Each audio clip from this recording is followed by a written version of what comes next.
কথাবার্তা বলে একটা শান্তির পরিবেশটাকে সেটা সেটাকে এই ধরনের প্ররোচনামূলক কথা বলা কি হয়।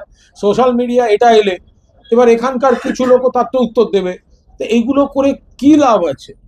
সোশ্যাল মিডিয়া তো এও ঘুরছে যে ওরা কলকাতা দখল করতে আসবে বেতের তৈরি হেলিকপ্টারে বসে, তো সেটাও তো ঘুরছে, তলায় সাইকেলের চাকা লাগানো। তো এখন এই ধরনের কথাগুলোর কোনো উত্তর হয় না। আর আমরা চাই এই উত্তেজনাটা প্রশমন, খারাপ ঘটনা কাটুক, তার মধ্যে এইসব দায়িত্বজ্ঞানহীন মন্তব্য। আচ্ছা, এরা কোথায় ছিলেন? এরা যে প্রাক্তন সেনাপ্রধান, তো এরা তো জানবেন যে বাংলাদেশের জন্মটাই হয়েছে ভারতবর্ষে তৎকালীন প্রধানমন্ত্রী ইন্দিরা গান্ধী ছিলেন বলে। তা তাদের মুখে এই ধরনের কথাবার্তাগুলো মানায়? ইসকনের যারা রয়েছেন বাংলাদেশে তাদেরকে হত্যা করা হবে, মৌলবাদীরা এরকম হুমকি দিচ্ছেন, এই ভিডিও তার কাছে আছে বলে জানিয়েছেন আমাদের ইসকনের এখানের প্রধান রাধারমণ দাস। দেখুন, আমরা তো বারবার বলছি যে